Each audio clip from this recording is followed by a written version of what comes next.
Já são 6h26. Isso, pronto, comecei agora a gravação, né, daqui da ver se eu vou acertar, é a 6ª aula, tá certo? Eu te digo já, Correto. peraí. Tá correto, não tá? É assim, Sim, 6ª aula.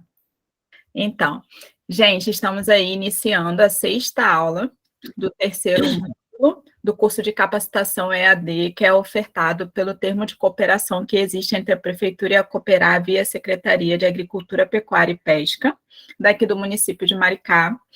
Esse termo de colaboração é de número 001820, e a gente está aqui recebendo a professora Márcia Costa, professor Nicolas. Se eu fosse implicar com algum aluno meu, né, ia falar professor Nicholas, mas não é aluno.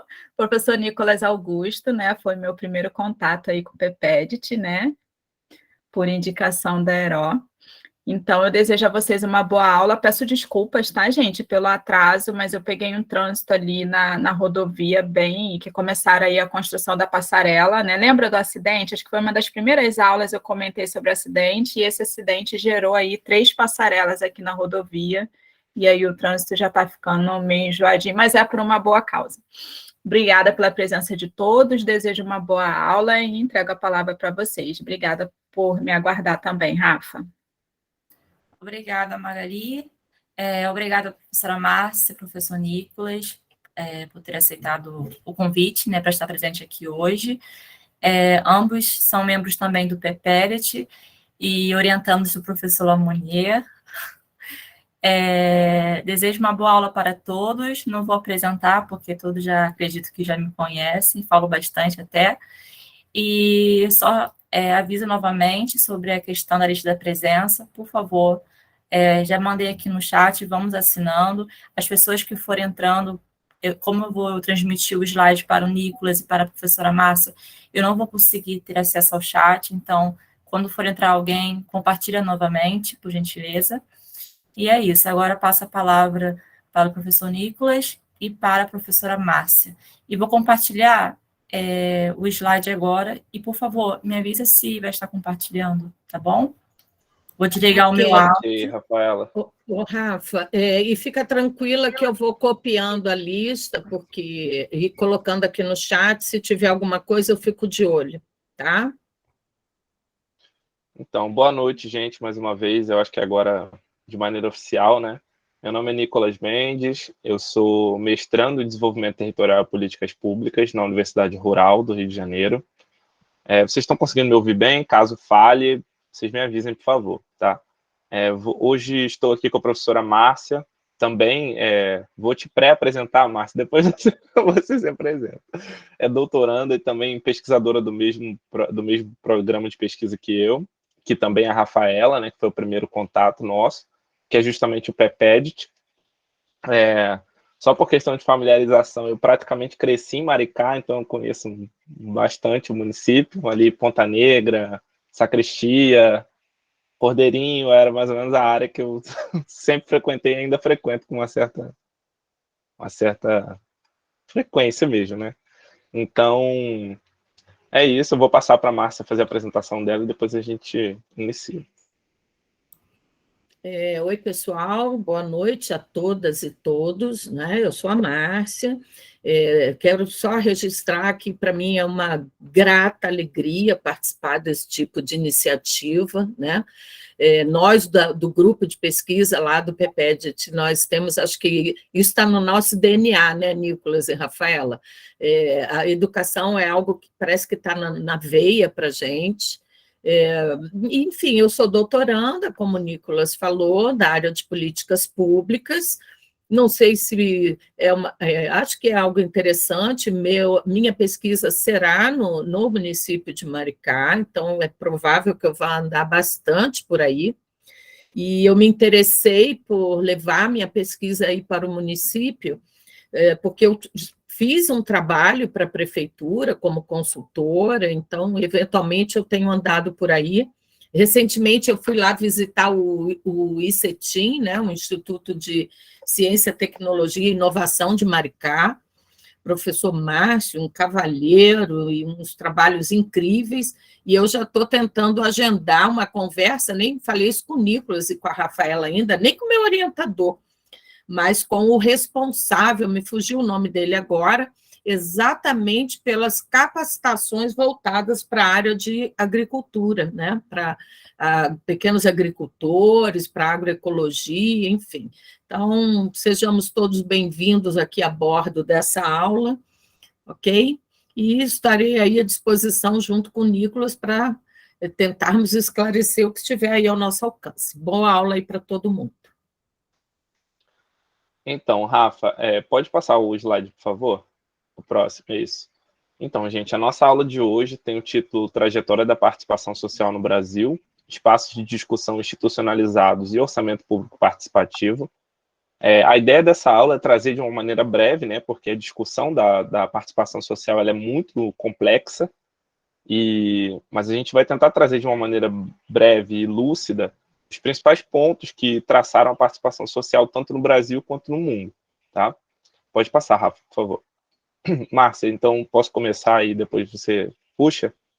Deixa eu ser tua ajudante, toca e, enfim, tá bom? Se eu sentir também, eu peço a palavra, ok? Combinado? Ok. Pessoal, antes de começar, de fato, é só para dizer para vocês que todas as citações, todos os materiais que foram utilizados para montar esses slides, a gente pode disponibilizar para vocês, tá? Então, caso tenham interesse, depois é só sinalizar para a Rafaela, né, que está aqui em todas as aulas, que a gente passa os artigos, os livros que foram usados para montar essa apresentação.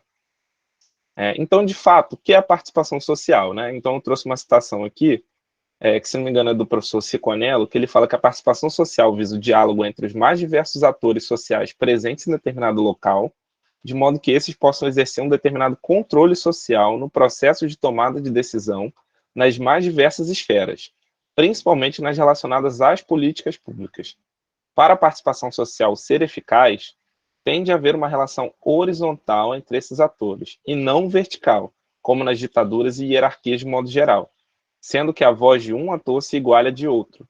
Esses atores são a esfera pública, a sociedade civil e as demais subdivisões.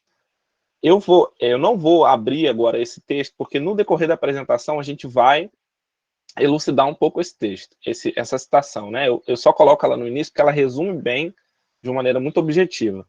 E daqui eu peço para vocês gravarem algumas palavras-chave, como, por exemplo, a própria participação social, o diálogo, controle social, tomada de decisão, esferas públicas, políticas públicas, sociedade civil. Essas são palavras-chave daqui que eu acho que resumem também bem essa aula. Tá? Rafaela, pode passar, por favor. Então, como que foi o surgimento ideológico disso de participação social? Como que isso surgiu no mundo, né, de uma maneira geral? Porque isso não foi uma coisa que simplesmente caiu do céu aqui na Terra, né, isso tem um processo, tem o seu desenvolvimento, né?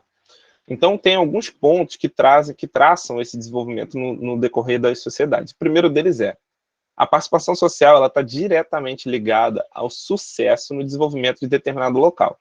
Então, não há desenvolvimento social, econômico, sem a participação social, sem o nível de participação da população, tá? Seja ela direta ou indireta.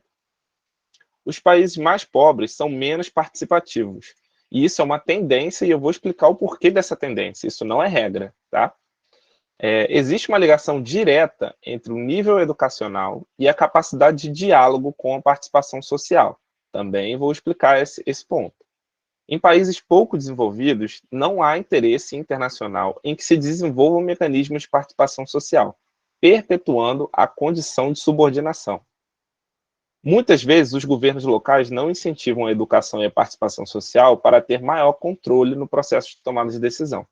De uma maneira geral, esses pontos eles indicam o que para a gente? Isso são alguns pontos que os autores eles trazem, que são semelhantes em boa parte do mundo. Tá? Por isso que eu coloquei aqui o surgimento ideológico disso. Por quê? Normalmente, países mais pobres, países que têm um nível educacional mais baixo, é onde é encontrada a mão de obra mais barata, onde é encontrado as condições de vida mais precárias, né? Então, a gente sabe que tem uma relação. Eu estou tentando explicar de uma maneira bem simplificada, gente, porque, como eu disse, essa é uma discussão muito profunda, né? Mas existem países que exercem um certo poder acima de outros, né?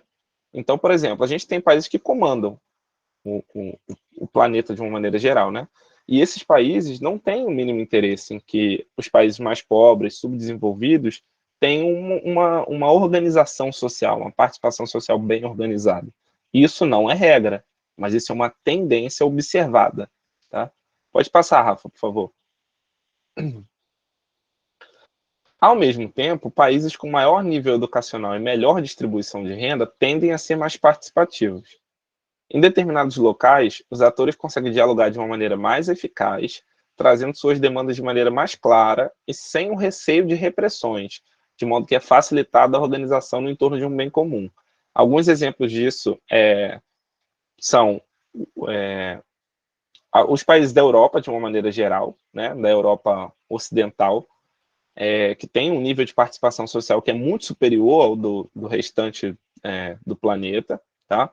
Alguns outros países, como o Canadá, como a própria Austrália, que são de outros continentes, mas que também têm um nível de participação social relativamente alto.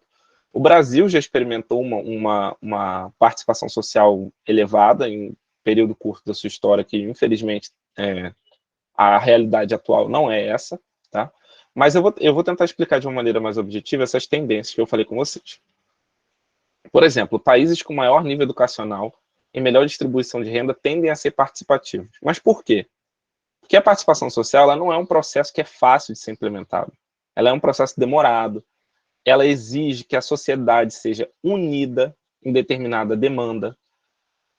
Ela exige um nível de abstração social muito grande.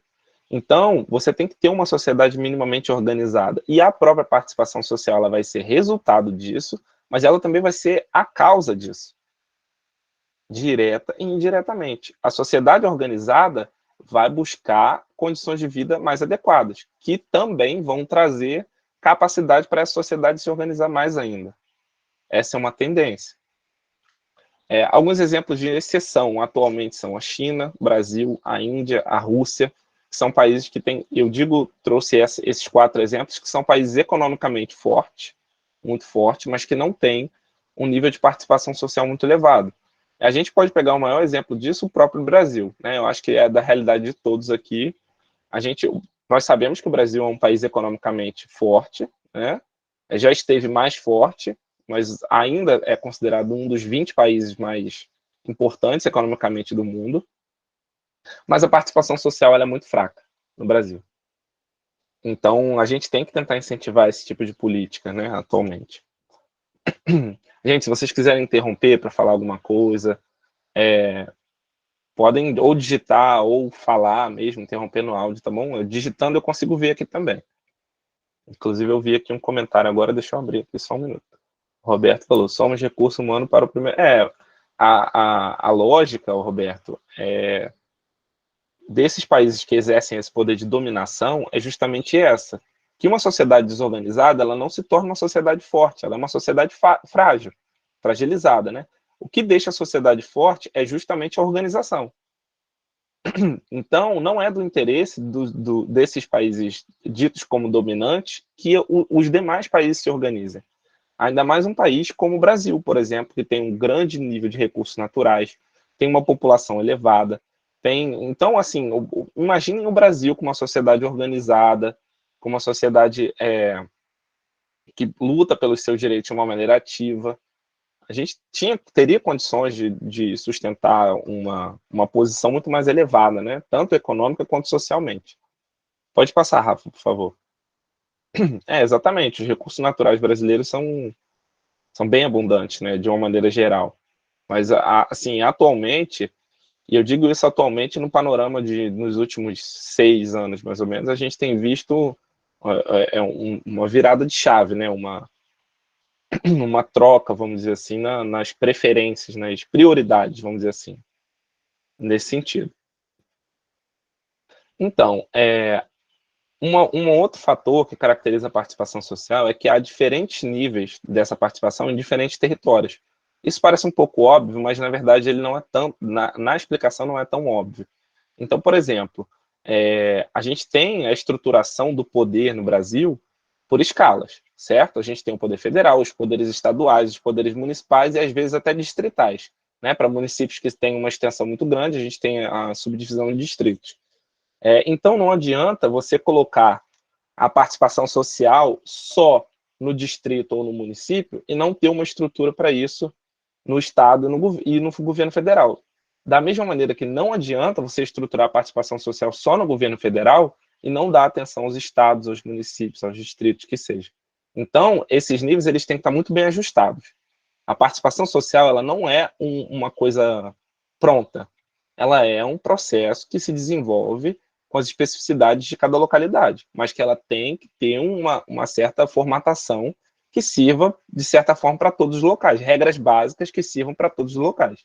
Aqui no Brasil, qual é o principal instrumento de participação social legitimado que nós temos? A própria Constituição brasileira. O que é a Constituição brasileira? Ela não é um conjunto de regras, de normativas, que vão determinar o modo de vida, vamos dizer assim, da população? A grosso modo, tá, gente, falando. Então, ela é um instrumento principal. A Constituição brasileira é um instrumento principal de participação social que existe no Brasil. E ela define as estruturas, tanto estaduais quanto municipais. Então, aqui no Brasil, a gente tem uma estrutura bem elaborada nesse sentido. O nosso problema, nesse sentido, não está na estrutura, ele está na execução dessa estrutura. A participação aqui no Brasil, ela surge basicamente com a Constituição de 88, de maneira institucionalizada, tá? Porque, na verdade, a Constituição de 1988 ela é um resultado de uma luta de classes que foi formada a partir da repressão, né, que o Brasil teve, principalmente com os governos militares. Então, teve uma série de manifestações, de revoltas populares, né? Então, é muito importante trazer que a Constituição de 1988 ela é resultado da luta da população, que se organizou na busca dos seus direitos. Então, esse é um ponto crucial. A população organizada na busca dos seus direitos foi capaz de pressionar a ponto de derrubar o golpe militar e constituir em 1988. Né? Então, eu trouxe aqui uma outra citação do professor Ciconello, que fala que na época, né, tratava-se de mudar a estrutura do Estado, que era não democrático, excludente e autoritário, transformando-o radicalmente, não por meio de uma ruptura institucional ou de uma revolução, mas sim por uma transformação gradual das estruturas de poder. Pretendia-se alargar a participação de homens e mulheres nas decisões políticas que afetavam as suas vidas. Mas como transformar esses ideais em realidade? Que mecanismos institucionais deveriam ser criados para promover essas mudanças? Então, o que o professor Ciconello ele traz para a gente é o seguinte: qual era o panorama na época do pré-Constituição? Se tinha a vontade popular, se tinha as lutas, mas como organizar isso, de fato, para trazer uma institucionalização, um aparato legal que permitisse que isso fosse realizado? Pode passar, Rafa, por favor.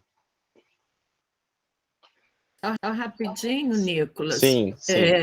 Os movimentos sociais dessa época, né, foram determinantes, foram a partir desses movimentos, pequenas formas de associativismos, organizações entre as pessoas, que realmente, e mais à frente a gente vai falar talvez um pouco disso, eu quero falar mais no final, como a participação social, ela mobiliza para cima, mobilizou o Constituinte, né? Tanto que inseriu na Carta Magna, né? Em vários dispositivos da Constituição Federal, a gente vai ver a ideia da participação e dos conselhos e tal, né?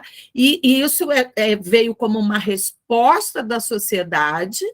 Então, a gente espera que isso venha na forma de alguma política, alguma coisa para essa mesma sociedade, e que ela é um ciclo, né? Então, esses movimentos eles têm que estar sempre acompanhando, conseguiu impactar e como isso volta para a gente, enfim, é uma via de mão dupla.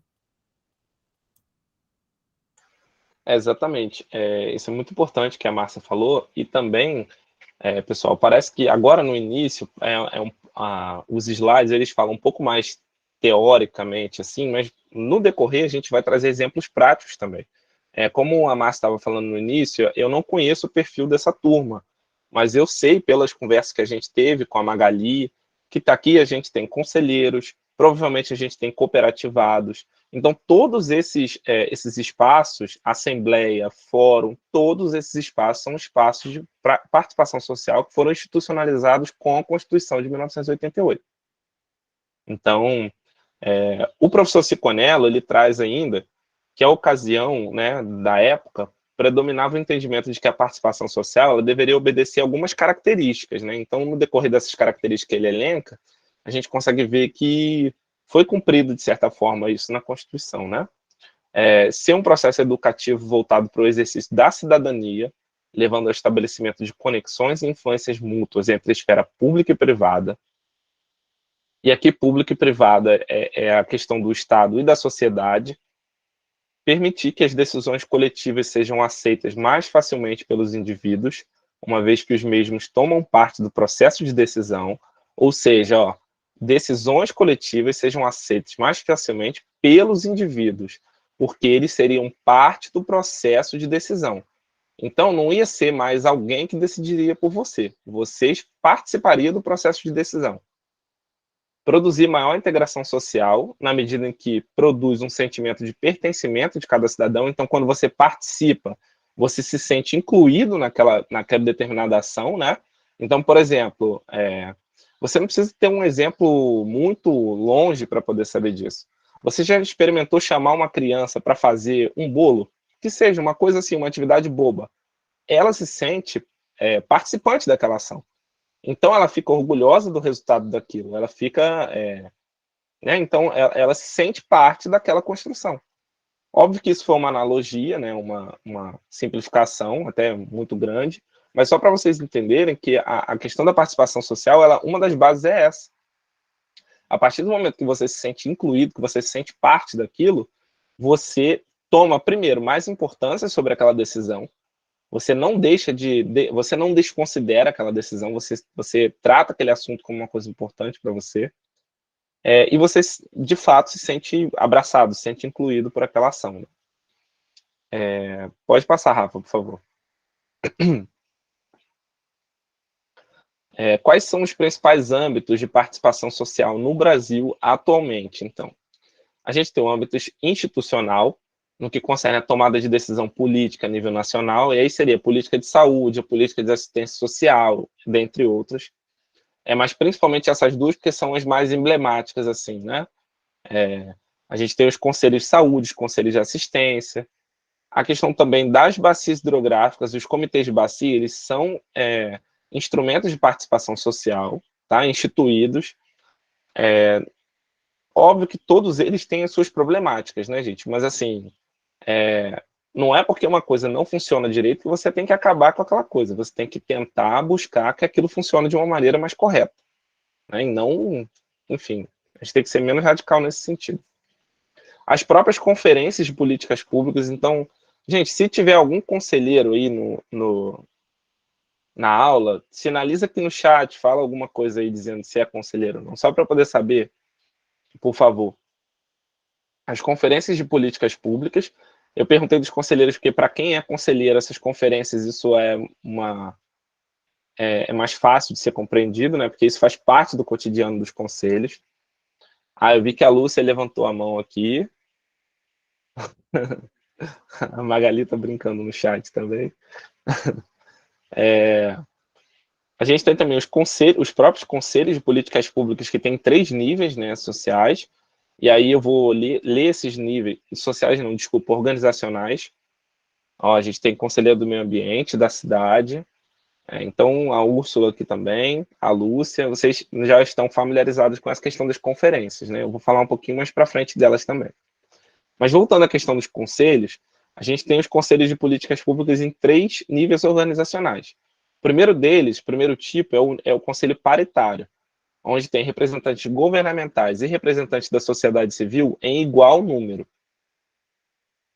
O segundo é o deliberativo, que tem atribuições de deliberar sobre a formulação, as prioridades e o orçamento da política.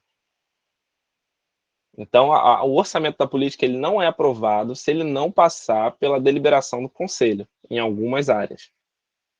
Com gestão compartilhada da política, que permite o controle social por parte das organizações e dos movimentos da sociedade civil, como os conselhos de monitoramento e avaliação de políticas. E eles são implantados nas 3 esferas da federação, né? A União, os estados e os municípios, como eu já havia falado com vocês antes. Então, por exemplo, o Conselho da Criança e Adolescente, tem o Conselho Federal da Criança e Adolescente, tem o Conselho Estadual da Criança e Adolescente e o Conselho Municipal da Criança e Adolescente. Deixa eu só ver mais um comentário aqui. O Ramon colocou Ramon também trabalha aqui, na Secretaria Executiva do Comitê de Bacia Hidrográfica do Rio dos Rios. No caso, os membros do comitê são os conselheiros e nós provemos a estrutura administrativa. É legal, Ramon. É um espaço de participação social também. Também tem um quinto tipo, que são os conselhos com representantes da sociedade civil eleitos automaticamente em fórum próprio, não sendo indicados por decisão unilateral dos governos. Então, os conselhos eles têm autonomia de decisão dos membros. Também tem determinados conselhos que você tem membros indicados, mas não é a totalidade dos membros. É uma parte dos membros, principalmente os da esfera pública, que são indicados. Pode passar, Rafa, por favor. Quais os benefícios que a participação social, aí também direta e indiretamente, pode trazer para esses locais? O acesso às políticas públicas, a melhoria no pertencimento dos atores com seus locais, a sensação do dever social, os ganhos econômicos, geração de renda e empregos, como, por exemplo, a possibilidade de cooperativas, arranjos produtivos locais em determinados momentos, sistemas de produção, tudo isso dentro tem uma estrutura de participação, né? Existem estruturas que prevêem fins lucrativos e outras estruturas que não prevêem fins lucrativos. A diminuição da lacuna existente entre os locais e os governos, ou seja, você perde um pouco aquela ideia de isso é coisa do governo, eu não faço parte disso. Óbvio que você faz parte disso, você é um cidadão, você tem os seus deveres políticos também. A gente ouve muito, às vezes, a pessoa falar, eu não gosto de política. A partir do momento que você não exerce o seu poder de decisão, por exemplo, o seu poder de voto ou a sua opinião política, você deixa que outras pessoas decidam por você. E aí você não tem como reclamar. Você vai reclamar como? Se você não, na hora que você teve a oportunidade de exercer a sua voz, você não quis exercer. Então, a gente tem que tentar sempre buscar a participação social nesse sentido também. Pode passar, Rafa, por favor, que eu vou ver o comentário aqui. Sim, Úrsula, sim, exatamente, tem os convidados. Na verdade, não são todos, mas praticamente todos os espaços de participação social eles devem ser abertos. Qualquer pessoa pode entrar e assistir. Obviamente, ela não pode ter direito a voto, dependendo dos casos, porque tem um quórum eleito, né? Mas qualquer um pode participar. Pode ir lá, por exemplo, eu posso entrar numa reunião dos conselhos lá em Maricá e participar, se eu quiser. Isso não é nenhum... legalmente, eu não posso ser impedido de fazer isso. Pode falar, Márcia. É comum, né, nesses casos, serem reconhecidos como pessoas que são especialistas, às vezes, em algumas temáticas que vão ser discutidas. Isso é bastante comum, né? Às vezes, nós, dentro do conselho, a gente cria uma comissão, um grupo com perfil técnico. Então, às vezes, é preciso, né, convidar um especialista que vai, vamos dizer assim, trazer insumos para algum tipo de discussão, de debate. Isso é comum e é, às vezes, muito interessante, né? Essas pessoas têm um perfil técnico de especialista em algum tema. E, exatamente, eles acabam, de alguma forma, agregando elementos para um debate e a deliberação na sequência, né? Não, é rápido, Nicolas, desculpa aí interromper. Não, Márcia, é para você interromper mesmo. Antes de passar para esse próximo slide, eu queria perguntar a Rafaela uma coisa. Rafa, você já comentou com eles sobre o trabalho, né? Que eles terão que fazer ao final do curso? Ou não?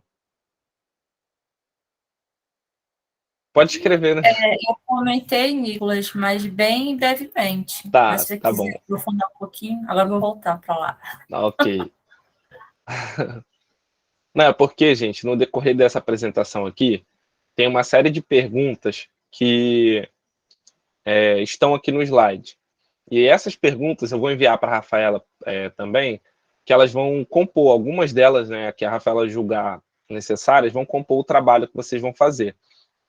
Então, acho interessante vocês já começarem a refletir sobre essas perguntas agora, no decorrer da aula, que a gente está falando sobre esse assunto.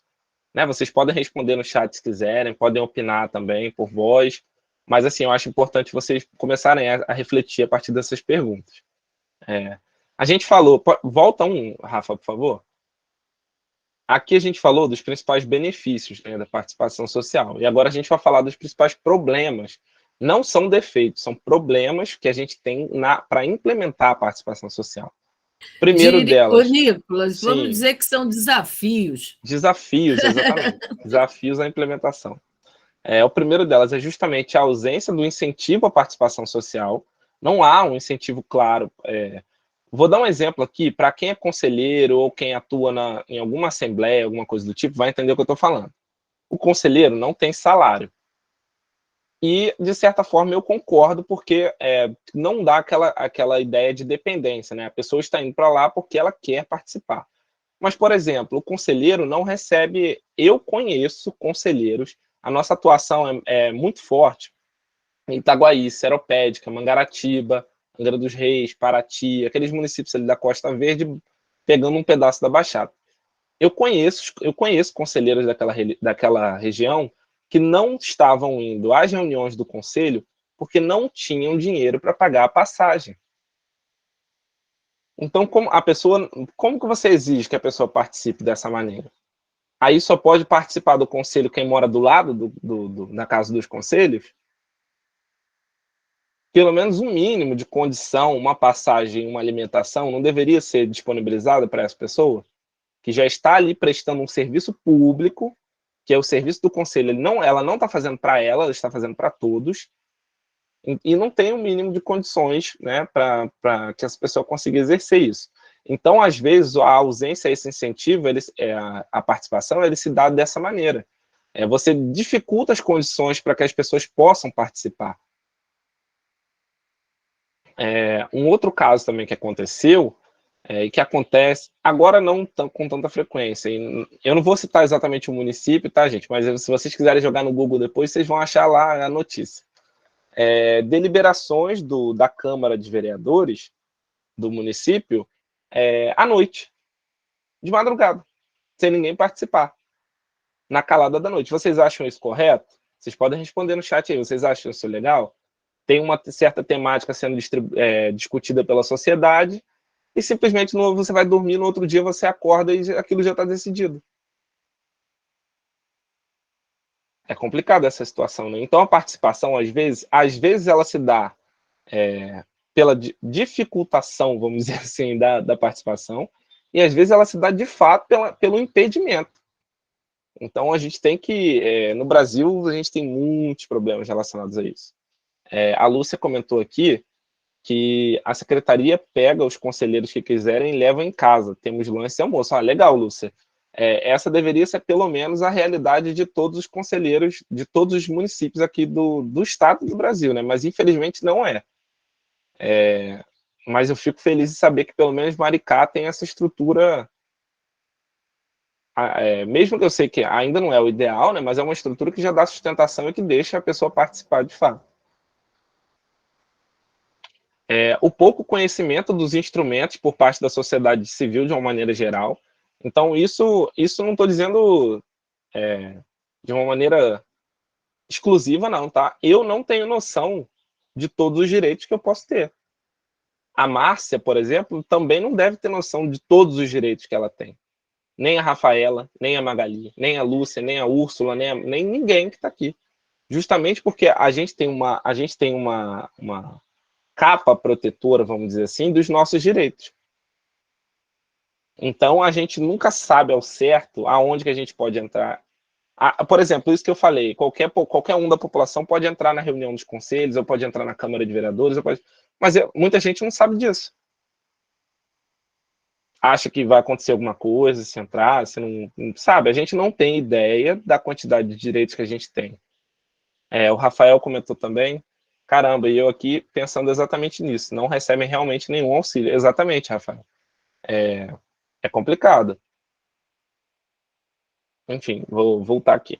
A assimetria de informação. O que é assimetria? Ela é uma informação falha, vamos dizer assim. Hoje em dia a gente tem muito isso, né? A gente está no ápice disso na história do Brasil, provavelmente, que é a questão das fake news. E isso não é de um lado político ou de outro, né? As fake news, elas estão espalhadas na internet de uma maneira geral.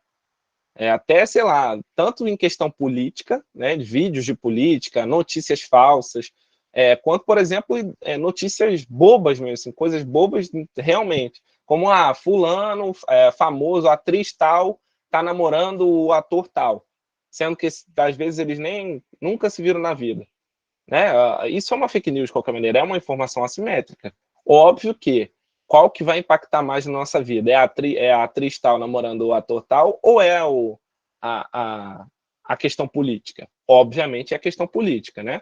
Tanto em nível federal, quanto estadual, quanto a gente tem aqui fake news distribuídas em todas as escalas do poder brasileiro, infelizmente. Só para ler aqui os comentários. O Douglas falou que falta divulgação, será por quê?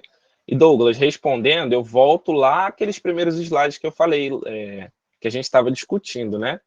Então, por que tem esse interesse em deixar a população alienada, em deixar a população à margem do que está acontecendo?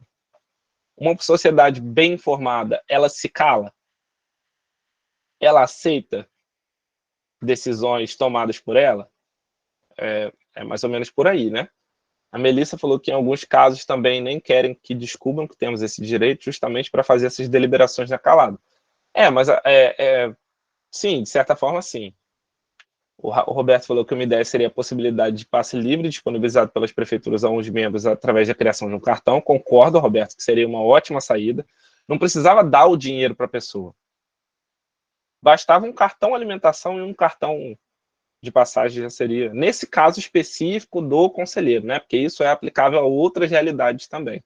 Mas, como eu falei, esse exemplo realmente. E a Lúcia falou que a primeira coisa que temos que pedir é o olhar do estatuto. Exatamente, o estatuto a gente vai falar também um pouquinho disso mais lá para frente. Eu vou falar um pouquinho mais rápido agora, gente, que o slide é grande, eu quero deixar vocês falarem bastante também. A falta do comprometimento do poder público, e aqui eu digo poder público, mas com uma certa ressalva, em divulgar as reuniões, encontros, etc. Então, uma outra coisa que eu também digo, porque já foi a minha realidade. Existia um município que eu era atuante, que era dominado por milicianos. E lá eles divulgavam, mas divulgavam assim, no diário oficial e só. Não tinha nada. Quem acorda de manhã, abre o diário oficial para ler? Vocês têm esse costume de acordar assim de manhã, vou ler o jornal, e vai lá, abre o diário oficial, o boletim do município. Convenhamos que esse não é um método muito correto, né? Quando você faz uma divulgação que você quer convocar a população, teoricamente. Então, é nesse sentido que isso aqui se fala. A baixa articulação entre os atores sociais do local, isso daqui ocorre muito naquilo também que eu já falei, eu não gosto de política, não vou me envolver nisso. Mas você dizer que não vai se envolver nisso, você já está se envolvendo nisso. Só que você está se envolvendo de uma maneira negativa. Você está abrindo mão do seu direito de participação. Então, outra pessoa vai decidir por você, né? A falta de prestação de condições financeiras para os atores sociais, isso aqui eu não vou entrar muito, porque eu acabei de falar disso, vocês já comentaram sobre isso. E outros, né? Pode passar, Rafa, por favor. E aqui eu vou fazer algumas perguntas motivadoras, vamos dizer assim, eu vou pedir, elas não são as únicas, tá? No decorrer da apresentação, a gente vai passar outras. E aí a gente envia a apresentação para vocês, ao final, e vocês vão usar essas perguntas como guias, assim, para motivar o trabalho de vocês, que a Rafaela vai falar um pouquinho mais para frente. Como incentivar a utilização da participação social e do diálogo no processo de tomada de decisão? Como que a gente vai criar mecanismos para que a participação social alcance mais pessoas e seja mais ativa? Pode passar, Rafa, por favor. Se vocês quiserem respondendo aqui no chat ou também por voz, podem, tá, gente?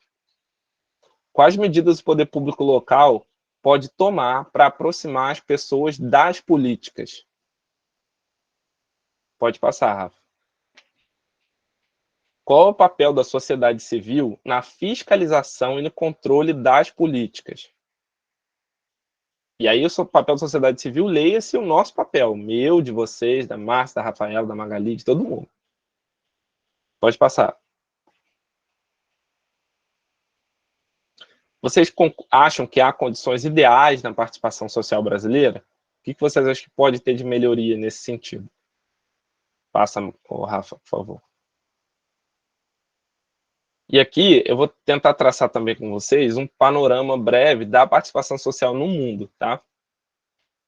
Vocês têm alguma dúvida? Querem falar alguma coisa nesse intervalinho?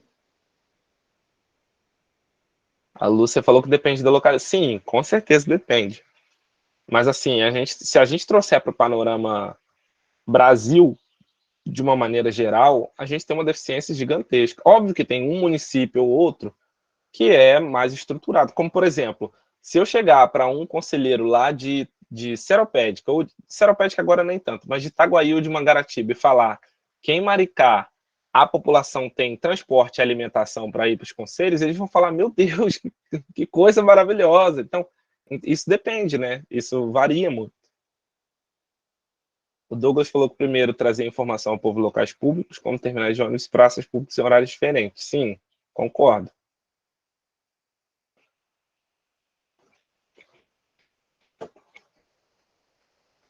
Então, gente, vou começar essa segunda parte por causa do horário e vocês vão escrevendo no chat, tá bom? Não, Rafa, volta um, por favor. Isso. Como que se dá o surgimento, de fato, dessa participação social? A participação, ela se dá a partir da instabilidade. Como assim? Voltando aqui para o caso do Brasil, eu falei com vocês que o principal instrumento institucionalizado é a própria Constituição de 1988. E ela surgiu como? A partir da instabilidade política e econômica que o Brasil, mais política do que econômica, que o Brasil estava. Então, isso começou a gerar revolta, a opressão de direitos gera revolta, a opressão de voz gera revolta.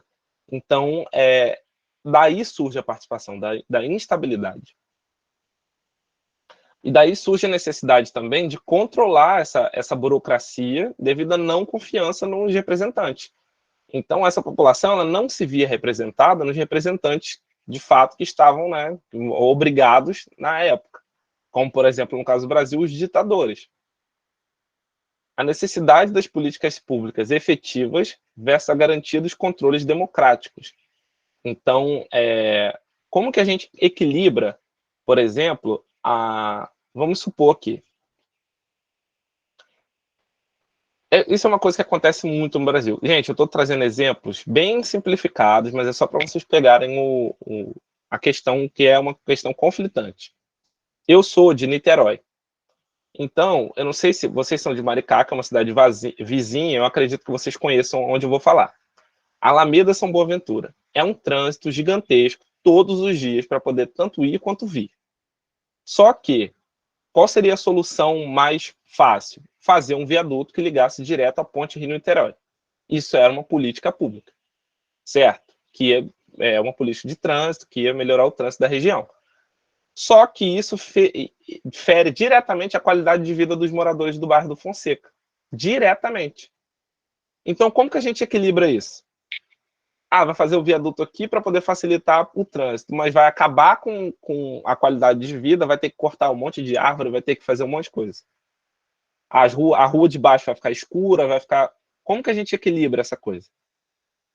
Vocês conseguem entender o que eu estou dizendo agora? Que isso é uma situação conflitante. As políticas públicas, de uma maneira geral, elas têm que ser muito bem pensadas, muito bem elaboradas, porque não é só chegar e fazer. Tem que ter consulta, tem que ter a assembleia, tem que ter ouvir a população. O que vocês julgam necessário ou não? O que vai pesar mais aqui?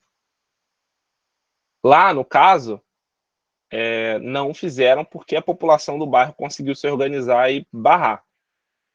Isso é positivo? Para eles foi positivo, para outras pessoas não foi. Mas o que a Prefeitura de Niterói tem que fazer? Buscar outra saída, se for o caso, já que aquela primeira não foi realizada. Mas é complicado. Eu trouxe esse exemplo para vocês, eu até hoje não sei o que seria melhor ou pior. Eu estou pensando até agora. Mas o que eu trouxe é justamente que é uma situação conflitante. Pode passar, Rafa, por favor. Então, como eu falei para vocês lá no início, a participação social ela é mais vista, né, em alguns países da América Latina e na Europa Ocidental, de uma maneira geral. Na América do Norte também. Mas como que é essa situação entre a América Latina e a Europa? O que tem de parecido, o que tem de diferente, já que, por exemplo, são lugares bem diferentes, né? Os países da América Latina, de uma maneira geral, eles foram colonizados por países europeus, certo? Portugal, Espanha, Holanda, dependendo do lugar, França, são países todos europeus. Então vocês concordam, e isso não sou eu que estou dizendo, é o autor, que tem uma certa tendência as experiências europeias interferirem diretamente nas nossas experiências, como sociedade, de uma maneira geral? Óbvio que isso tem uma diferenciação absurda, até pelo tempo, mas tem uma relação ainda de interferência. Nos dois casos, na questão da participação social, ocorreram coisas parecidas. Em ambos, houveram uma crise de democracia devido à falta de confiança nas instituições públicas, a baixa capacidade de se adequar às necessidades dos cidadãos e dos territórios. O que muda de um para o outro? O tempo em que isso ocorreu. Não que a Europa seja uma maravilha e a América Latina seja um horror. Nem o contrário. Mas a gente tem que... são tempos diferentes. São civilizações diferentes atualmente. Então, por exemplo, a Revolta Francesa. O que foi a Revolta Francesa? A Revolução Francesa. Ela foi uma revolta da população pela baixa qualidade de vida e por uma série de fatores políticos na derrubada de um poder autoritário. Resumindo, correto? O que foi óbvio, gente, não estou comparando um processo ao outro, estou falando só alguns pontos que são parecidos. O que foi a quebra do regime militar no Brasil? Uma revolta popular ocasionada por uma série de supressão de direitos. Vocês concordam que o processo é um pouco parecido, mesmo sendo coisa completamente diferente? Então, a participação, ela traz como eu falei, isso é originado na instabilidade, na insatisfação da população de uma maneira geral, né? Mas ela é um processo, como eu falei, não é tá bom, a gente tirou aqui o governo militar, acabamos com o golpe e acabou a participação. Não, não é isso. Ela é um processo, ela tem que ser continuada, senão volta a mesma coisa que estava antes. A participação social é um processo contínuo. Pode passar, Rafa, por favor.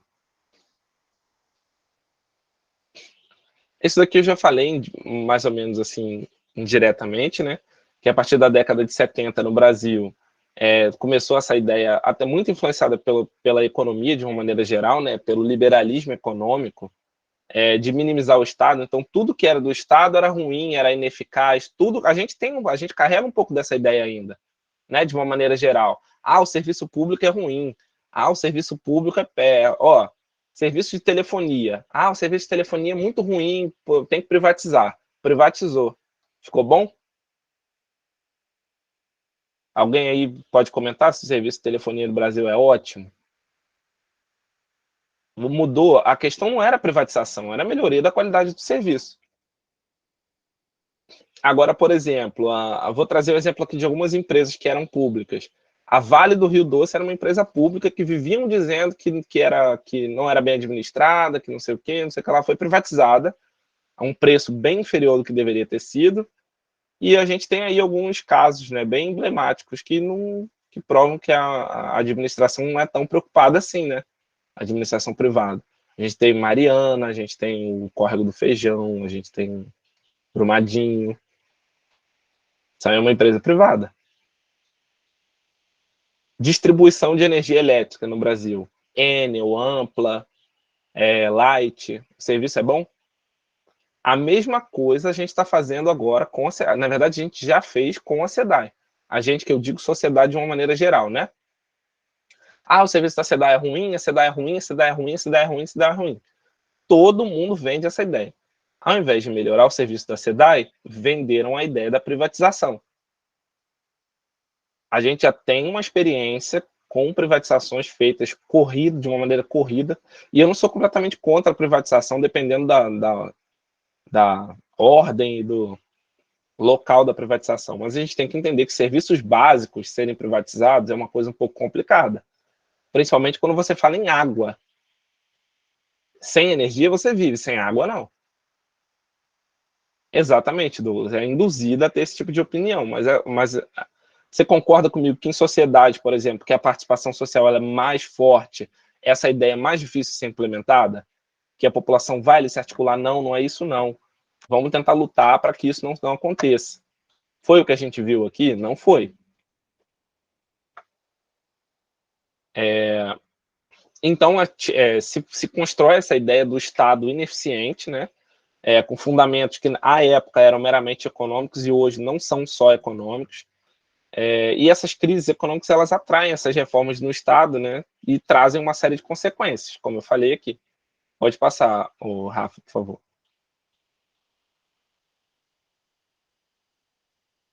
Rafa? Passou. Então, ainda no final de da década de 70 e início da década de 80, uma série de revoluções que demonstram a necessidade do aumento do nível da participação social.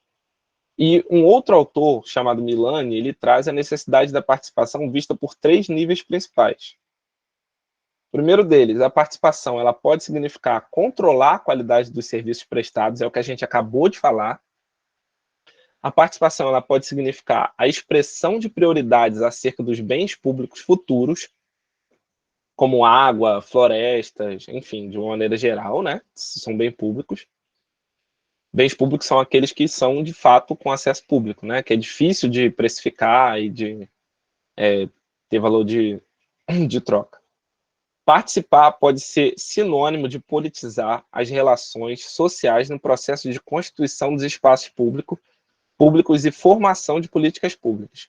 Ou seja, a participação social politiza as pessoas, politiza a sociedade e faz com que elas tomem frente do processo de decisão público. E o Milani ele também traz alguns questionamentos que a gente, como eu disse, parecem questionamentos bobos, mas a gente não se faz. De que tipo de participação que a gente está falando? É participação em quê? Para quê? Como? Quem que participa? Quais são os cidadãos e as organizações que são autorizados a participar? Em que espaços de decisão a gente pode participar? A gente não sabe isso de uma maneira geral. É o que eu estava falando um pouco mais no início da aula. A gente não sabe aonde a gente tem direito de ir, a gente não sabe quais as organizações que podem participar, quem que participa, como que é. Se você chegar para uma pessoa na rua, eu estou generalizando mais uma vez, mas é para vocês entenderem. Se você chega para uma pessoa na rua e fala quais são as atribuições do Conselho de Educação, quais são as atribuições do Conselho da Criança e do Adolescente, pode acertar uma ou duas, mas não vai saber. E é uma coisa que vocês concordam que isso são coisas que interferem diretamente na nossa vida? Diretamente. Não é indireta, é direto. Pode passar, Rafa, por favor.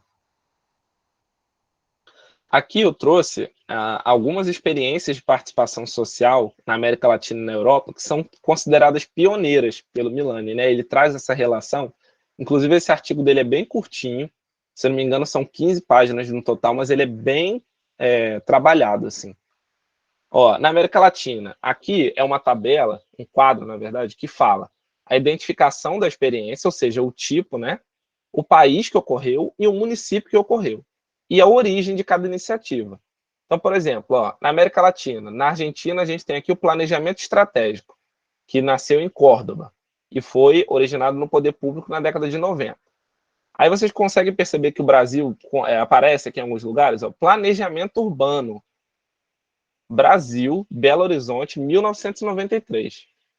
O orçamento participativo, que é talvez uma das mais importantes dessa que esteja aqui, nasceu no Brasil, em Porto Alegre, em 1989. E é copiado no mundo inteiro, uma coisa brasileira. Eu não vou ler todos os outros aqui, mas vocês vão ter acesso a esse material depois, vocês podem ter acesso, tá? Mas o orçamento participativo na Alemanha e na Espanha foi a partir de 2001. No Brasil foi em 1989. Vocês conseguem perceber que a diferença? Pode passar, Rafa, por favor. Aí, as principais experiências que foram colocadas ali, né? Quem foi chamado a participar da formação dessas experiências, né? Então, tá bom, a de Córdoba, lá na Argentina. Cidadãos, associações profissionais e técnicas, sindicatos, federações industriais, grupos religiosos, universitários, representantes do Programa das Nações Unidas, que foram observadores, né? Eles não interferiram, mas observaram. O de Belo Horizonte, cidadãos, representantes do setor privado, associações locais, delegados das conferências municipais de políticas públicas, membros do Conselho Municipal de Política Urbana, constituído de 16 membros, sendo 8 do Poder Executivo, 1 do Legislativo e 6 representantes de sociedade civil. Vocês podem até falar, não foi paritário, mas a gente tem que entender que estava num processo de construção ainda, tá? E foi quase 100% paritário. Então, de Porto Alegre, que é a questão do orçamento participativo, cidadãos, delegados e conselhos de orçamento participativo, além de representantes da União das Associações de Moradores de Porto Alegre e do Sindicato dos Servidores do Município. Vocês conseguem perceber a amplitude do público que participou dessas ações? Isso é participação social. Pode passar, Rafa, por favor. Essas aí pode passar direto, porque não falam diretamente do Brasil. Aí, mais algumas perguntas. Vocês conheciam algum desses exemplos de participação social? Você acha que conhece, vivencia? Pode passar, Rafa.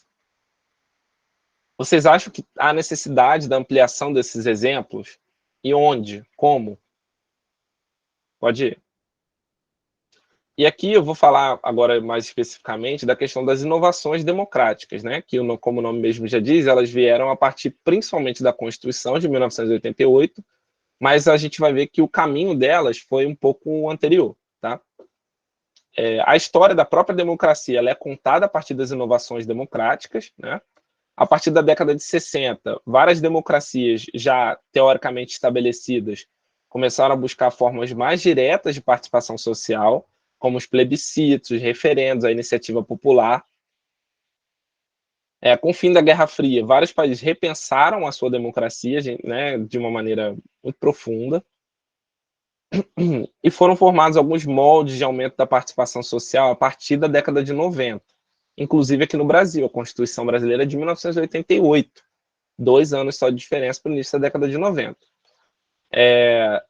E a gente tem 6 inovações básicas que foram muito espelhadas aqui no Brasil. Pode passar, Rafa, por favor. E eu vou falar as inovações e vou dar alguns exemplos. As inovações eleitorais, isso segundo o texto da Teixeira e do Smith, tá? Porque um referencia o outro, mas os dois falam do mesmo assunto. Elas tiveram o objetivo de aumentar a participação da população como voto eletrônico e o voto por correspondência. Então, o voto eletrônico, a urna eletrônica, ela foi uma inovação eleitoral. As inovações consultivas, que tinham o objetivo de informar os gestores públicos a visão dos cidadãos sobre determinado tema, como as audiências públicas, os grupos focais, as mesas de diálogo. As inovações deliberativas tinham o objetivo de deliberar sobre políticas públicas e influenciar os gestores públicos, como os júris populares, as conferências e os dias deliberativos. Pode passar, Rafa, por favor. As inovações de cogovernança, que tiveram o objetivo de confluir influência expressiva aos cidadãos no processo de tomada de decisão, como o próprio orçamento participativo, né, que o orçamento participativo ele era predominantemente definido pelo Estado, e você coloca a população também com esse participante desse processo, por isso que é de co-governança, e os conselhos de juventude. As inovações de democracia direta, que tiveram o objetivo de dar aos cidadãos o poder na tomada de decisão em assuntos estratégicos, como os próprios referendos e os recalls. As inovações de democracia eletrônica, com o objetivo de usar a tecnologia da informação para envolver cidadãos no processo de tomada de decisão, como, por exemplo, consultas eletrônicas, comunicação parlamentares. Provavelmente vocês já viram alguma mensagem daquelas assim: assine essa petição, aí você clica lá no link, a página do e-Senado, alguma coisa do tipo assim, que você consegue votar online numa proposição pública. Isso é uma inovação de democracia eletrônica. Pode passar, Rafa, por favor. Isso daqui eu já falei, então pode passar direto, mas é só uma citação do autor chamado Abelson, que fala justamente de como surgiu a participação no Brasil, né? Tem a ponto de partida da insatisfação com os resultados produzidos pelas instituições públicas, assim o desenvolvimento das instituições que consultam a sociedade ou a colocam como parte das políticas públicas tende a carregar a promessa da promoção de uma democracia mais justa, com maior capacidade distributiva. Enfim, eu já falei disso tudo com vocês, pode passar. Isso também já falei, pode passar. Porque esse slide, gente, ele era de uma aula um pouco maior, tá? Então, por isso que tem algumas coisas que estão mais explicadas em alguns momentos ou em outros. Mas, como eu falei, eu vou enviar isso para vocês. E aqui eu tenho algumas imagens de alguns pontos marcantes, né, da retomada democrática do Brasil. Essa aqui é a passeata dos 100 mil, que foi liderada por estudantes contra a ditadura, ocorreu no Rio de Janeiro, em 1968. Então a gente vê que isso pode voltar, Rafa. Não, a próxima foto. Isso. Esse é um dos comícios das diretas já, que ocorreram principalmente entre 83 e 84. Essa foto não tem a data específica dela, eu tentei buscar ao máximo a data específica, mas eu não consegui encontrar. Mas como essas manifestações ocorreram entre 83 e 84, então ela é dessa época. Na busca de ampliação dos direitos civis frente à ditadura militar. Pode passar. Na própria Constituição de 1988, como eu falei com vocês, ela é o marco da participação social no Brasil. Tem aproximadamente 30 artigos, ou seja, um número grande de artigos que expressam preceitos que incentivam o desenvolvimento das instâncias participativas. E eles estão relacionados a 4 grupos, segundo Teixeira, 2019. O primeiro grupo fala da cidadania como fundamento do Estado democrático. O segundo fala dos deveres sociais e das questões coletivas. O terceiro fala do próprio exercício da soberania popular. E o quarto, da participação social como forma de gestão pública. Pode passar. Eu não trouxe os artigos especificamente, porque senão a gente ia ficar aqui a noite inteira, né? Mas tem aqui o número dos artigos. Então, por exemplo, a cidadania como fundamento do Estado democrático é o artigo 1º, o artigo 5º, o artigo 8º, 15º e 17º. Então, vocês podem abrir aí o texto da Constituição, no Google tem, é fácil de achar, qualquer lugar tem. E vocês lerem o artigo caso seja de interesse de vocês. A mesma coisa para todos os outros 4 grupos, os outros 3 grupos que eu falei. Isso. Aqui é mais um retrato histórico, né, que tem a questão da eleição do Olívio Dutra, do PT, em 1988, na Prefeitura de Porto Alegre, que foi o estopim, vamos dizer assim, o ponto principal, ponto de partida da questão do orçamento participativo no Brasil, que foi definida pelo Avritzer como uma política participativa local que gera um processo de deliberação entre a sociedade civil e o Estado no nível local. Ele inclui atores sociais, membros de associações de bairro, cidadãos comuns e um processo de negociação e deliberação que acontece em 2 etapas. A primeira etapa participativa, em que a participação é direta, e uma etapa representativa, na qual a participação ocorre por meio da eleição de delegados ou conselheiros. Essa estrutura é um pouco parecida com a das conferências, né? Quem aqui participou já de conferência, não precisa ser necessariamente conselheiro, mas isso é mais comum para os conselheiros, né? As conferências têm a municipal, Aí, da Conferência Municipal, são eleitas algumas propostas, né? Dependendo do tipo de ementa, pode ser mais de uma ou 5, depende.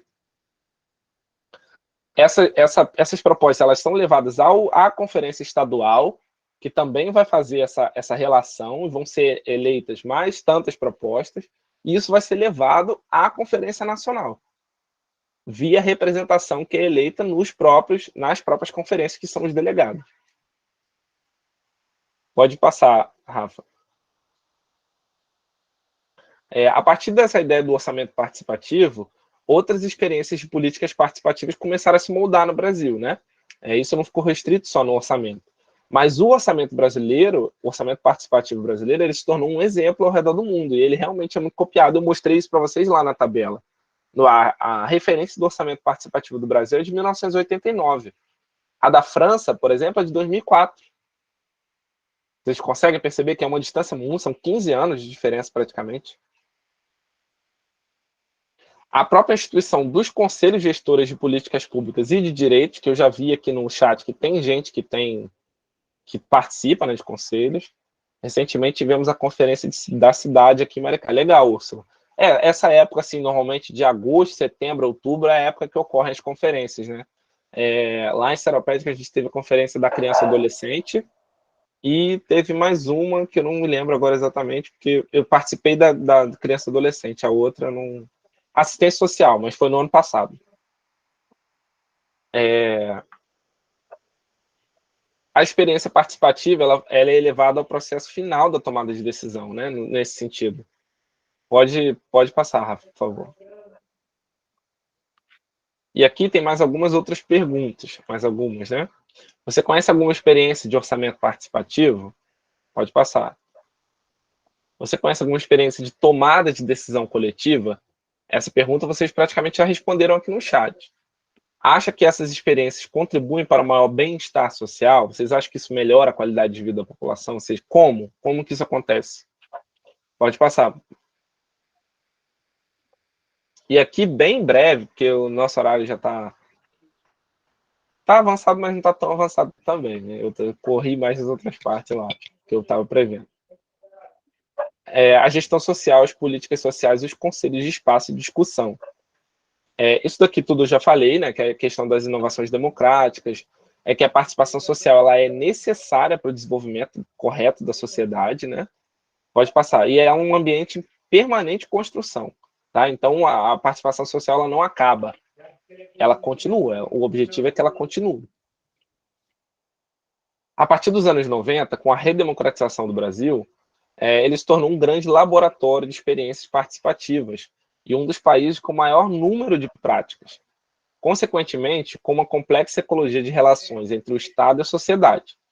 A incorporação de cidadãos e organizações da sociedade civil na esfera pública se institucionalizou nos 3 níveis da Federação Brasileira e também em diversas áreas temáticas. Esse texto ele foi criado pelo Teixeira, mas com citações do Pires e do Avritzer, que foi de 2008 e 2012. Eu acho que se eles fossem reescrever isso hoje, seria de uma maneira um pouco diferente. Tá? Pode passar, por favor. Aqui eu trouxe alguns números também, um pouquinho mais para frente, que falam como que surgiram essas políticas e esses conselhos. Essas instituições participativas elas formam elementos característicos da gestão pública brasileira até 2018. Tá? E aí o autor chamado Teixeira, que eu vou mandar o texto para vocês, ele caracteriza esse recorte. De 2018 para cá, tem uma mudança radical nisso. Tá? No Brasil, até 2014... Pode falar, Márcia.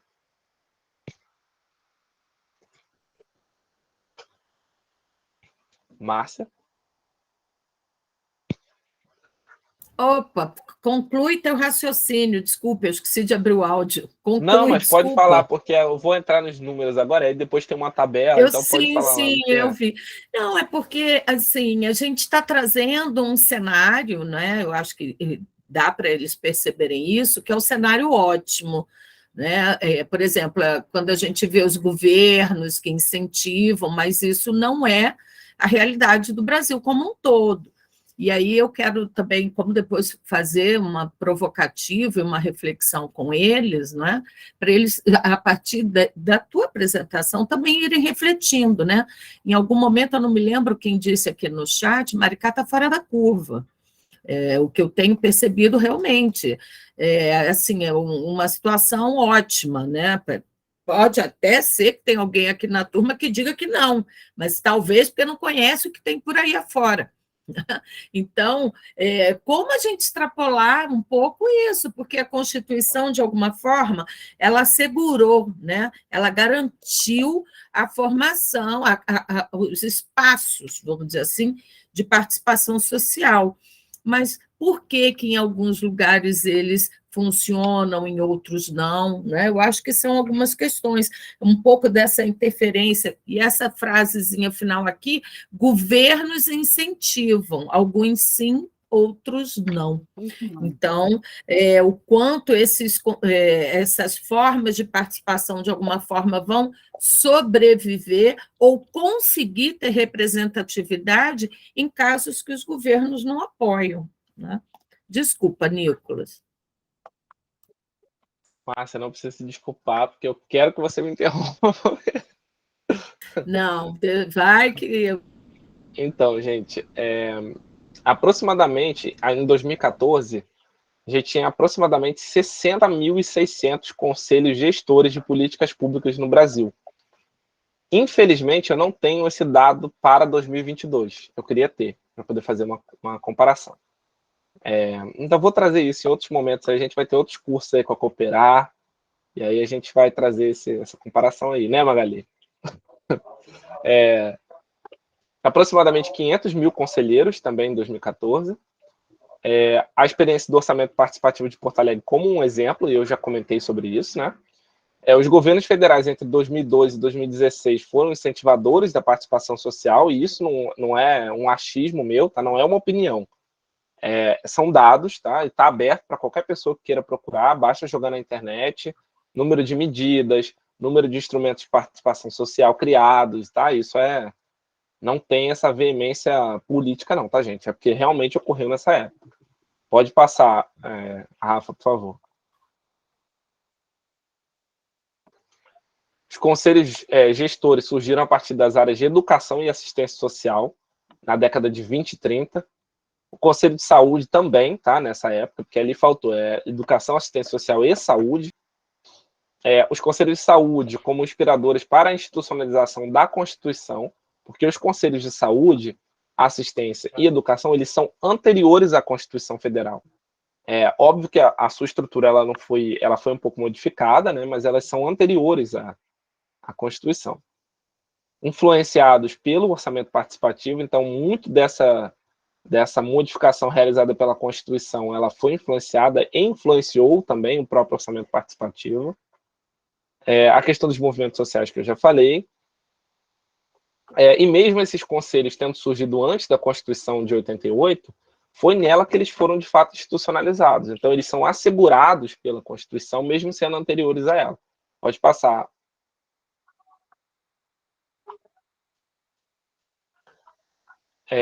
Só uma citação também do Teixeira, ele fala que a partir da década de 90, os conselhos de políticas públicas e de direito se multiplicaram pelos municípios do país, uma vez que as transferências de recursos financeiros federais para os níveis subnacionais, e aí leia-se estados e municípios, principalmente nas políticas sociais, passaram a ser condicionadas, entre outros requisitos, à existência dos fóruns participativos. Então, por exemplo, o Conselho da Saúde não tem verba se não for aceita pelo Conselho.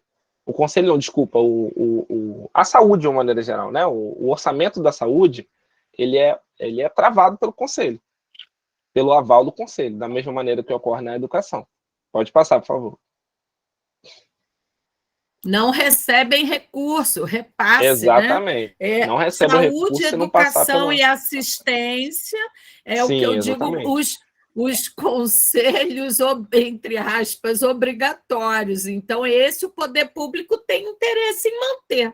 Né? Por quê? Porque senão não recebe repasse de verbas, de recursos. Exatamente. Essa pode passar, Rafa, essa citação, porque ela é muito grande. É só a questão da formação. Não, volta, por favor, que eu vou ler só o início. Porque eu não quero ultrapassar o tempo de vocês, gente, mas tem coisas que são importantes, né? Sobre a representação dos conselhos, né? Eles são formados por representantes das organizações sociais e do poder público e têm o objetivo de promover a participação da sociedade na formulação, na implementação, monitoramento e avaliação das políticas públicas. Vocês lembram que eu falei que tem 4 tipos de conselhos, né? Formulação, implementação, monitoramento e avaliação. Alguns deles fazem mais de uma coisa ou as 4 coisas ao mesmo tempo. Saúde, assistência e educação fazem as 4 coisas ao mesmo tempo. A maneira como esse espaço funciona vai variar de acordo com o contexto de institucionalização do conselho, a forma de organização estabelecida, a definição do papel e dos objetivos e a delimitação da sua competência e das atribuições. Ou seja, os conselhos eles têm um aparato que é similar, né? Eles têm um aparato que é único, mas ao mesmo tempo eles também têm as suas peculiaridades, né? Então, o Conselho da Saúde, Educação e Assistência, ele funciona de uma maneira diferente do Conselho da Criança e Adolescente, por exemplo, ou do Conselho da Igualdade Racial, dentre outros. Né? Oi, Nico. Pode passar, por favor. Peraí que eu estou tentando... Regina! Oi. Tem que fechar o áudio, por favor. Obrigado, gente. Eu ia falar com ela aqui no privado para poder pedir, mas tá bom. Obrigado. Estava tentando também, mas... Então, atualmente, nenhum setor de política pública existe sem um conselho gestor, né? Isso foi o Bulhosa que falou em 2014. As principais áreas que são... E aqui não é em nível de importância, tá, gente? É em nível da atribuição da política.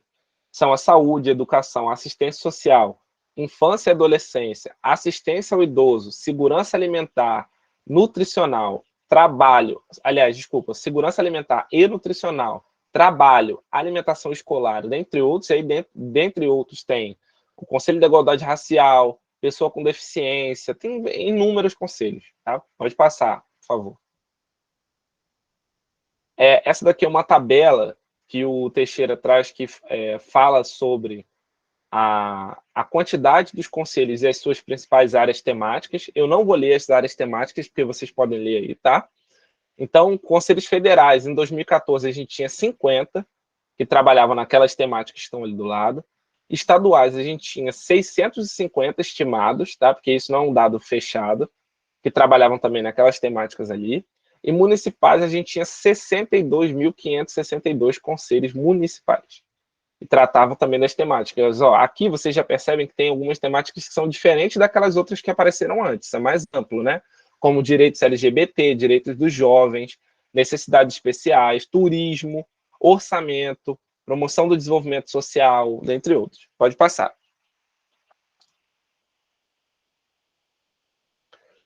As conferências, eu também já falei mais ou menos, mas eu vou puxar algumas coisas. Elas surgiram a partir do início da década de 30, tá? Mas elas foram institucionalizadas também na Constituição de 88.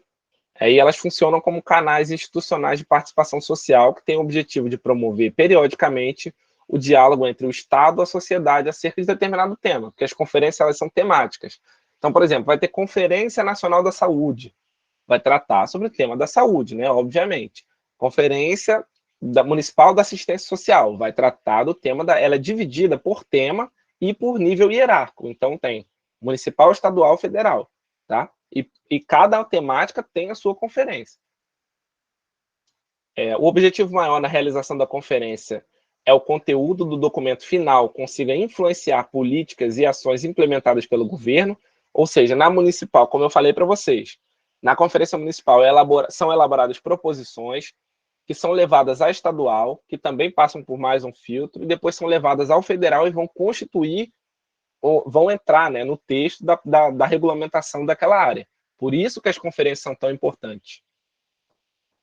Vão se tornar projeto de lei, relacionado à deliberação de conferências, se são aprovados ou não pelo Congresso Nacional, ou colocados em prática pelo Executivo, via administrativa, vai depender do tipo da proposição e do tipo do conselho, da conferência, desculpa, pode passar. Gente, normalmente as conferências, quem participa mais ativamente são os próprios conselheiros, tá? do município e a sociedade aberta, né? Fora dos conselheiros.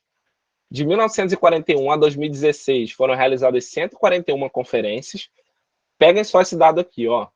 De 1941 até 2016 foram 141 no total.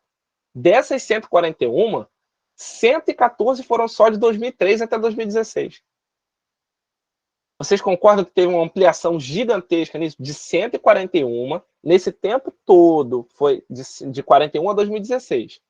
Só de 2003 a 2016 foram realizadas 114 dessas 141. Foram aproximadamente 7 milhões de pessoas que participaram dessas conferências. 566 projetos de lei e 46 projetos de emenda constitucional apresentaram ligações diretas com as conferências até 2012, e mais de 40 temas de políticas públicas, como os exemplos que eu já falei, né? Desenvolvimento, geração de emprego e renda, dentre outros. Então, vocês conseguem perceber a importância das conferências nacionais e estaduais e municipais para a nossa vida, de uma maneira geral, porque as políticas têm impacto direto na nossa vida, né? Pode passar, Rafa, por favor. Está chegando no fim já, gente.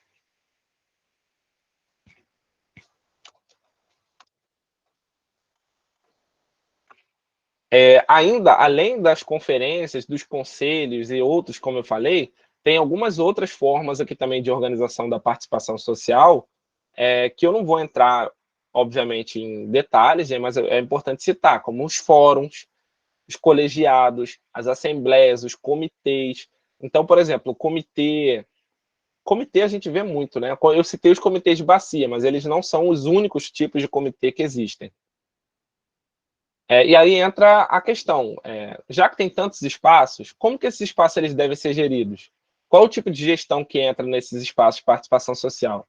É o mesmo tipo de gestão que funciona numa empresa, por exemplo? Que tem lá o chefe, tem o diretor, tem o proprietário, aí tem o CEO, o diretor. É a mesma? Vocês acham que é a mesma organização? Que num conselho é a mesma coisa de uma empresa para gerir? Porque o conselho tem que ter a pessoa responsável financeira, tem que ter a pessoa responsável por tal ação, pela outra ação, mas uma manda na outra? Tem essa relação de... Pode passar, Rafa, por favor. Um instrumento, justamente, de gestão desses espaços públicos é a gestão social, tá? A gestão estratégica, E aí, a gestão estratégica é aquela gestão que eu falei da empresa. E a gestão social é a gestão que é empregada nesses espaços de participação, tá? De uma maneira resumida. Nicolas, desculpa por interromper. O que acontece? Essa aula de gestão estratégica e gestão social, sim, ela vai ser lecionada pelo Patrick. Ah, tá. Aí, não tá sei bom, eu vou falar, então... Eu vou falar bem superficial, então. Tá bom. Vendo? É porque aí a Rafaela cortando meu barato. Desculpa. Não, tô brincando, Rafa. É por causa do tempo também. Não, sim. É bom o pessoal participar, né? Se tem questões, sim, ou algo relacionado. Como o Patrick, eu vou falar só a parte inicial, então, para eles não ficarem muito com essa ausência, sabe? Porque acho que é importante. Eu deixo o resto para o Patrick. Oi. Eu também vou falar um pouco sobre como se organizar, a organização e manutenção, se der tempo, dos conselhos. 2 minutos eu termino isso. Gente, então, como a Rafaela falou, vai ter um outro professor que vai dar uma aula especificamente sobre isso. Então, vou só introduzir o assunto, preparar o terreno para ele. Essa ideia da gestão estratégica e da gestão social é justamente isso que eu falei. Então, vou deixar a pergunta para vocês. Vocês acham que um conselho ou uma cooperativa, ou a cooperativa tem lá o presidente da cooperativa, tem o primeiro secretário, tem o tesoureiro, mas eles não são cargos, eles são representações. A maior diferença entre a gestão estratégica e a gestão social é que na gestão social você não tem hierarquia, você não tem a liderança, ela é espontânea e representativa. Então, por exemplo, dentro de um conselho, a gente vai ter que elaborar um comitê para poder fazer conselho da criança e adolescente. A gente vai ter que elaborar um comitê para poder levantar o número das crianças que vão ser atingidas por tal política. E outro comitê para poder verificar a condição de vida das famílias dessas crianças. Quem é que pode tomar a frente, ou seja, ser representação desse comitê e desse comitê dentro do conselho. Mas isso é uma coisa espontânea, alguém vai tomar a frente, eu posso assumir essa liderança espontânea, mas isso não quer dizer que aquela pessoa possa mandar nas outras pessoas. Ela está como uma representação daquela pessoa. A mesma coisa cooperativa. Na última aula lá em Seropédica, porque esse curso tem um curso de conselheiros ocorrendo concomitante a esse em Seropédica, né? O professor Sarmento, que eu não sei se já deu aula aqui ou vai dar ainda, acho que ele já deu, né? Já deu, já. Ele falou justamente sobre isso. Por exemplo, a aluna perguntou, e na cooperativa? Porque a cooperativa tem fim lucrativo, né? E na cooperativa, tem lá, quando a pessoa vai assinar um contrato com uma cooperativa, aquela pessoa não é, teoricamente, a presidente da cooperativa, seria como se fosse a dona da cooperativa? Não, ela não é dona da cooperativa. Ela é representante da cooperativa. E essa representação ela tem que ser formalizada em ata por todos os membros da cooperativa. Todos têm que concordar com aquela representação para que ela possa assumir esse papel, né? Por exemplo, assinar um contrato, alguma coisa do tipo. Seria autogestão, exatamente. O Sarmento fala disso na autogestão. Eu acredito que ele tenha falado sobre isso aqui também. Falou, teve uma aula específica sobre autogestão. Então, mas como assim, final, para poder passar a palavra para a Márcia, é o seguinte: vocês conseguem perceber que a trajetória da participação social ela é intrinsecamente ligada à nossa vida atual e a todos os âmbitos da nossa vida? Não tem como a gente gerar desenvolvimento ou fazer com que o município cresça, se desenvolva, ou o Estado, ou o país, de fato, se a gente não participa das ações que vão interferir na nossa vida. Se a gente deixa de lado, alguém vai decidir por nós. É o recado final que eu vou deixar para vocês. Então, muito obrigado, gente. Vou passar a palavra para a Márcia agora. Obrigada, Nicolas. Vamos lá, Marcia. Nicolas, parabéns, ótima a tua fala. Não, eu vou falar 2 minutos. Eu vou, até conforme o Nicolas foi apresentando, eu fui cortando várias coisas. Então, eu vou talvez só trazer alguns pontos, né, para deixar como reflexões aí para a turma, né? Eu, até pelo momento que vivemos, né, eu tenho pensado muito. A gente não pode esquecer que o poder emana do povo. Vivemos um regime democrático. Tá? A gente ainda há pouco estava dizendo que a Constituição ela garante, né, de alguma forma, ela assegura a criação desses espaços de debate. Então, pensando no que eu já vivi um pouco em conselhos, né? Por que alguns emplacam, outros não? Como que a gente pode potencializar? Agora se usa muito a expressão potente, né? Potência. Como transformar isso em algo mais potente, né? Então, porque... E acho que os conselhos, aqui o pessoal, a ideia é uma formação também para... Os conselhos são espaços de debate. E a minha percepção, e aí realmente, essa altura eu digo, né, dos meus grisalhos, que a minha percepção é de que os conselhos eles acabam sendo ótimos espaços para dar voz a demandas.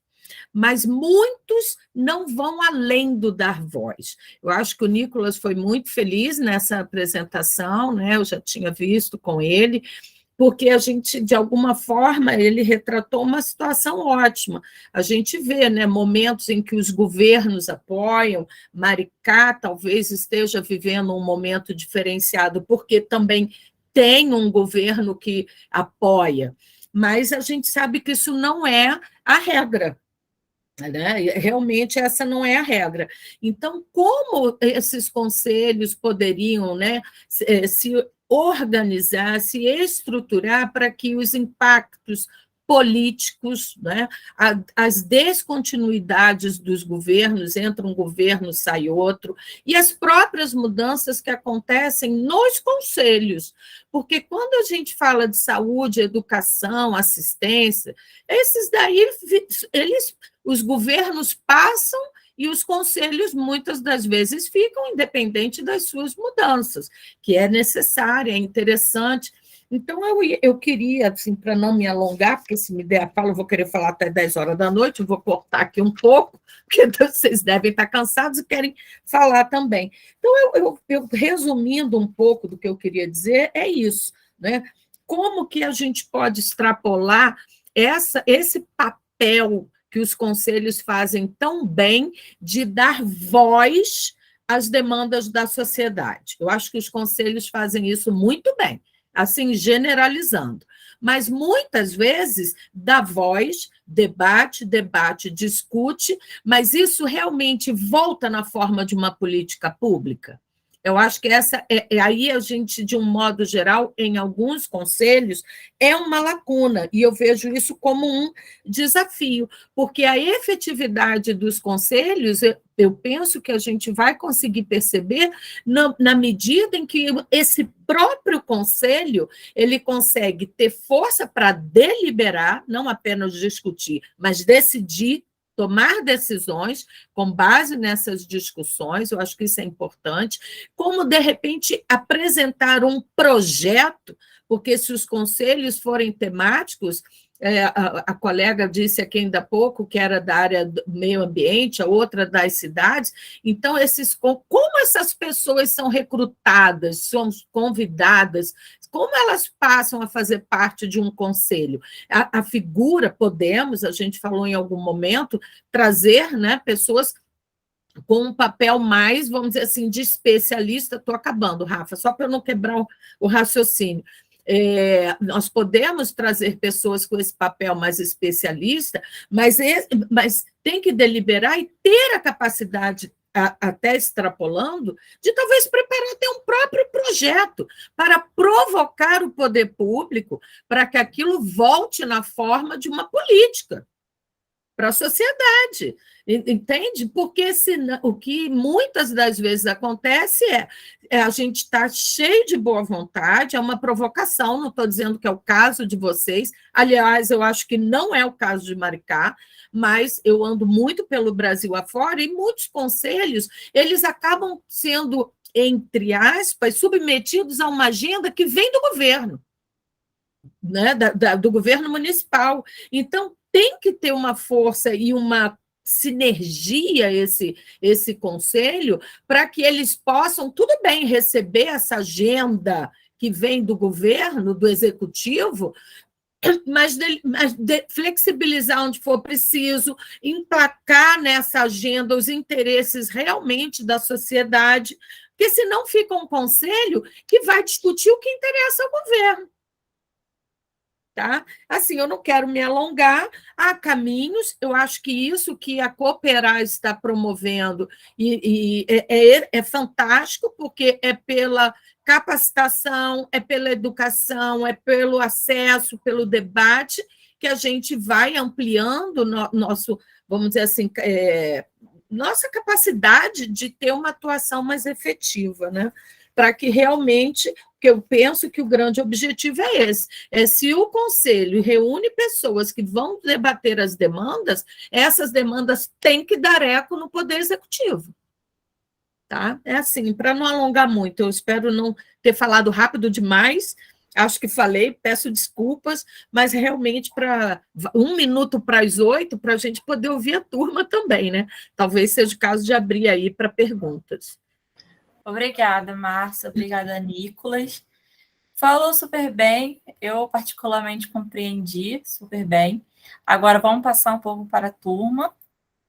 Alguém gostaria de fazer alguma pergunta? Eu vou analisar aqui o chat desde o início. Só um minutinho, gente. O que eu fui vendo de comentário aqui, eu fui tentando responder na hora também. Eu acho que tem assim, da Úrsula, recentemente tivemos a conferência da cidade aqui em Maricá, fui como delegada. A Lúcia também fez outro comentário.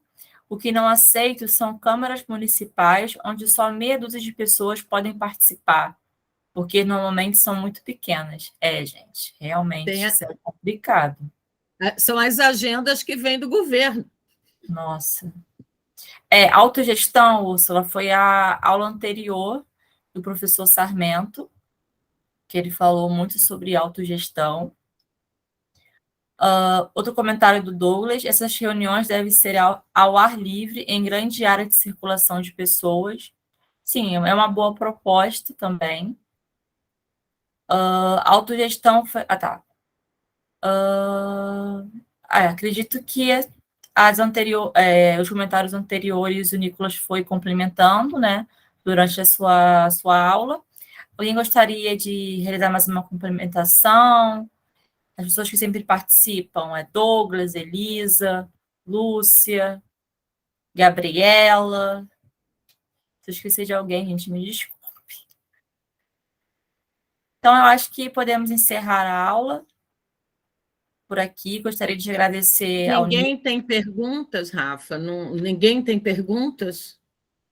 o pessoal hoje está em silêncio. Deve ser por causa do horário também, ô Márcio. Não, tá, Já são desculpa. que já são 8h01 e muitos trabalhos. Compreendo. Então, Tá, assim, chegam em casa tarde, cansados, vão para a aula. É porque, normalmente, as aulas estão terminando, assim, 7h20, 7h15, aí a gente deixa um espaço para participação e termina, assim, lá no máximo mesmo 8h10. Então, acredito que o pessoal deve estar bem, bem cansado, né? E por essa questão não estão participando neste momento. Mas obrigada pelos comentários, obrigada pela atenção de todos. Gostaria de passar a palavra para Magali, para poder realizar o encerramento. Oi, Magali.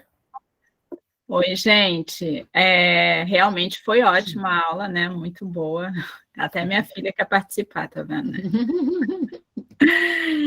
É uma questão também de apurar, né, essas informações, né? A gente está aqui num momento assim que tem tido um peso muito grande, né, de informações, e não só de reflexão, mas de construção de conceitos ainda, né?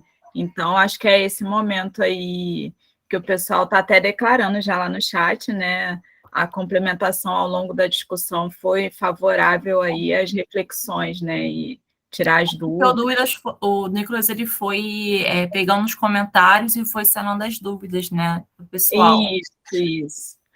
Então, assim, não é nenhuma questão. Vamos ver, assim, se a gente abrisse o chat amanhã, depois do almoço, se as dúvidas não surgiriam, entendeu? Que aí já vem uma maturação, né? Se for o caso, eu e Nicolas estamos à disposição, né, Nicolas? Pode deixar. Só passar para a gente. Pode deixar, então. Viu aí, né, pessoal? As dúvidas podem ser enviadas, que eles vão respondendo. Tá bom? Gente, obrigada, tá, por tudo. Márcia, muito obrigada. Nós que agradecemos. Nicolas, obrigada pela sua disponibilidade, tá? Os elogios estão lá no chat. Eu agradeço, gente. Rafaela, obrigada aí pela parceria. Gente que está aí nos ouvindo, muito obrigada por tudo, sabe? Pela parcela de contribuição que é muito significativa que vocês trazem para a gente. Quero parabenizar também os conselheiros presentes. Eu sei que é uma árdua caminhada, mas é uma caminhada, a gente precisa fortalecer essa parte da sociedade. Tenham uma boa noite, descansem, bom final de semana. E nos encontramos na próxima terça-feira, que é a aula do moço que vai ensinar a gente a ganhar dinheiro cuidando do meio ambiente, não é isso? Sim. Oi? Sim. Então, só respondendo à pergunta da Úrsula, o Nicolas, você gostaria de explicar rapidamente a questão do trabalho? É muito interessante. O pessoal tá Seria bom. Eu até tinha falado com a Rafaela aqui, que o pessoal está bastante ansioso também. Mas aí é bom já eu posso começar a falar agora e fazer alguma coisa na próxima. Até porque gente, é um trabalho simples. Comprar cartolina, folha de almaço, né? Crepom, eles querem fazer isso antes, entendeu? Olha, eu acho que não vai ser necessário, mas o trabalho é o seguinte, esse trabalho, normalmente a gente faz para um público de conselheiros, né? Então, qual era a ideia principal? Era fazer com que esses conselheiros trouxessem um diagnóstico do conselho que eles atuam. Diagnóstico em que sentido? No que o conselho tem de força, o que o conselho tem de fraqueza, no que ele pode melhorar a partir do objetivo do que foi tratado nas aulas. Né? Então, isso seria a base para formar um plano de ação para os conselhos, para esse conselho, formado pelas próprias pessoas, né, pelos próprios conselheiros, para um determinado espaço de tempo que eles iam determinar. Então, por exemplo, ó, esse vai ser o plano de ação do Conselho nos próximos 3 anos, nos próximos 2 anos. Porém, esse curso aqui tem sociedade civil que não necessariamente é conselheira, né? Então, eu acho que assim a gente pode fazer uma atividade mista. Como eu vi que tem alguns conselheiros aqui atuantes e tal, podem fazer esse diagnóstico, e as pessoas que não são conselheiras que façam do seu círculo social. Pode ser do seu bairro, pode ser do lugar que você trabalha, pode ser, vocês vão escolher, tá? Mas que seja essa relação de força, fraqueza, tipo semelhante a uma matriz SWOT, mas não precisa ter essa estrutura matricial nem nada disso. Pode ser uma coisa mais simplificada, mas que vocês consigam trazer o diagnóstico. Poxa, pode falar. Não, aí seria bom saber, eu não tenho o perfil da turma, se todo mundo sabe o que é matriz SWOT ou matriz fofa, a fofa, isso exatamente, aí. Forças, fraquezas, enfim, mas a ideia, eu tentando explicar de uma maneira mais simples, que não tem necessidade de ser uma coisa tão assim, mas é justamente vocês trazerem esse diagnóstico social, sabe? Ô, Nicolas, se você achar, porque eu vi também que muita gente saiu, a gente pode redigir isso e mandar para a Magali. E o que você acha? Não sei, né? Talvez. O que eu tinha até falado. Fala, Rafa. Não, desculpa, pode falar. Não, é que eu ia falar justamente isso, que a gente pode fazer um pequeno textinho e mandar. E na próxima aula também, ao final da aula do Patrick, a gente pode falar sobre isso também. Inclusive, eu acho que o Patrick é uma boa pessoa também para orientar, porque essa é a área dele. A área do Patrick é justamente essa também, né? Essa área de diagnóstico, enfim. Eu acho que seria bem legal. A Márcia também, se quiser participar, a gente entra rapidinho, fala da atividade, ao final da aula, a gente deixa uns 20 minutos para isso. E aí termina. Mas a ideia é essa, eu acho que a preocupação do pessoal já foi sanada. É isso aí, que já acho que desde a primeira aula eles já estão perguntando como que será esse projeto não, essa proposta de avaliação. Douglas, pode ser considerado também um projeto, né? Porque o projeto ele é considerado uma proposta de ação. Você está propondo, no caso, um plano, né? Que é considerado plano de ação. É um projeto. Aí, no caso, assim, como o Nicolas falou, tem os conselheiros, né, da mesma área, como, por exemplo, o Conselho da Educação, eles podem realizar esse trabalho em conjunto, e a sociedade civil, se quiser fazer de forma individual, não tem problema, entendeu?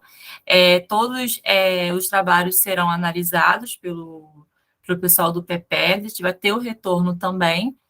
E assim, vocês não precisam ficarem preocupados, não sei se vai ficar bom ou não. Isso aí, gente, não precisam ficar preocupados com essa questão, tá? Até porque o que vale é a participação, né? Como a gente sempre está falando, a participação social. E esses detalhes a gente vai conversando a gente vai dar um prazo, né, Nicolas, para poder enviar o trabalho normalmente.